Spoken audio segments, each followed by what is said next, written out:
Bonjour, bonsoir Matelot. On se retrouve aujourd'hui pour un nouveau John, votre avis d'actualité du mardi et du vendredi. Et ça fait quand même 2 semaines de suite que je ne fais pas de John le mardi. Pourquoi?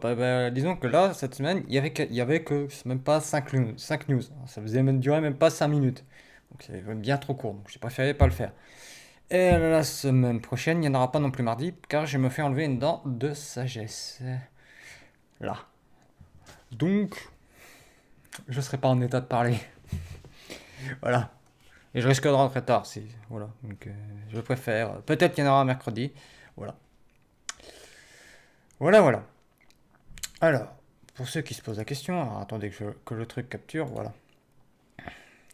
La première news commence direct avec celle de Tatsuhisa Suzuki, qui propose de se retirer de la production de l'anime Ultraman.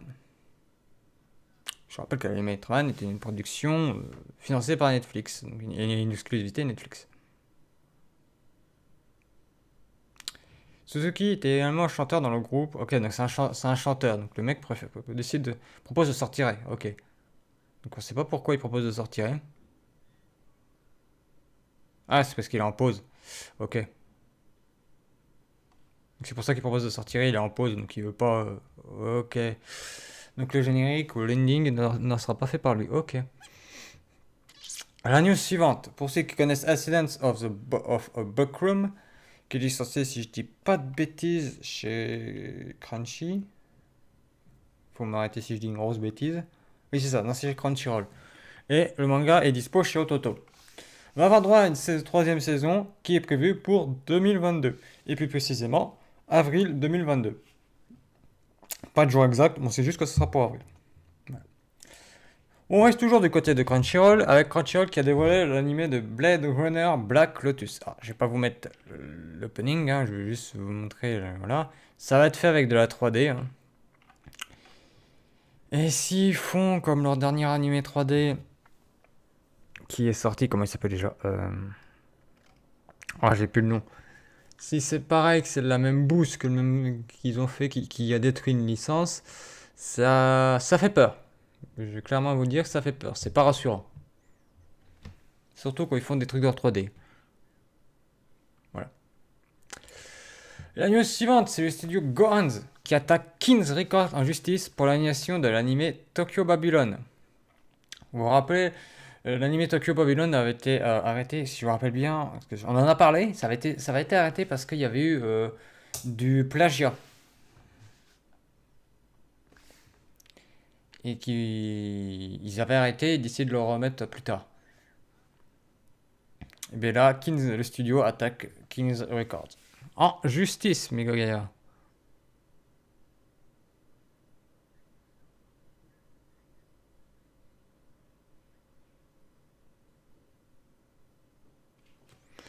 Attendez.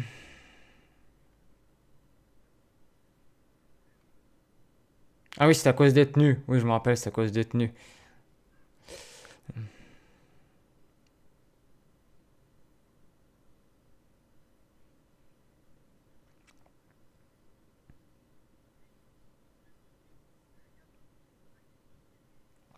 Ah, ok, c'est un petit studio qui attaque le gros. Parce qu'il sous-traitait, ok. Ok.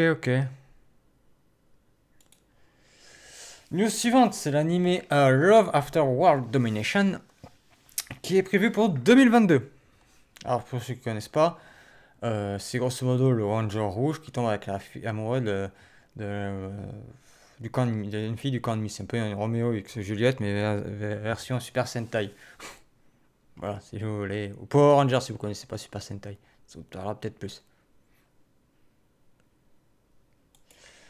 La news suivante, c'est le 1000. Excusez-moi, grec, je vais écorcher son nom. Miltiadis Tedoglou, spécialiste en saut en longueur qui rend hommage à One Piece. Oui, là, regardez, ils ont fait ça. Ah, je vous coupe le son parce que regardez.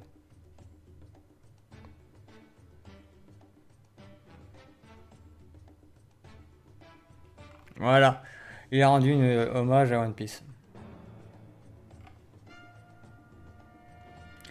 News suivante, c'est le Détective Conan va avoir droit à un de ses spin-offs adaptés en animé. Il s'agit de Détective Conan à l'Académie de police. Voilà, qui va avoir droit à son adaptation animée. Bon, pour l'instant, nous n'avons pas de date plus précise à ce sujet. Toujours dans les news, c'est Wakanim qui a annoncé que, pour que ça allait sortir aujourd'hui d'ailleurs, le film Kakushigoto qui arrivait sur leur plateforme. C'est un film qui était diffusé en 2020 au Japon. Voilà. News suivante qui pourra ravir certains, le Comiket fait enfin son retour en format physique. Il est physique. Prévu pour le 30 et 31 décembre prochain. Et je rappelle que par exemple aussi, que le Wonder Festival, le festival qui a 2 fois lieu par an sur les figurines, est prévu pour septembre en format physique aussi. Alors j'ai plus les dates, je crois que c'est fin septembre, début octobre. De tête, j'ai un doute, mais il faudra vérifier. News suivante qui va faire plaisir à certains. Kubo signe un nouveau one-shot de Bleach qui sort aujourd'hui dans le Lucky Shonen Jump. Voilà, qui fera 70 pages environ. Et je rappelle que Bleach va avoir la suite de son animé de son manga adapté en animé. Bref. Voilà. Voilà. Alors pour l'instant, il n'est pas prévu. À mon avis, Bleach s'oriente comme le cas Naruto. C'est-à-dire qu'on va voir son fils qui va prendre la relève. Je le dis clairement, je pense que ça va être très clairement ça.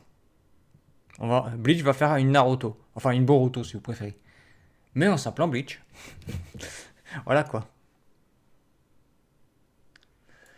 News suivante, c'est Eastream qui annonce la figurine de Tokisaki Koromi Pigeon a Blood Rebirth Version, The Death of Bullet.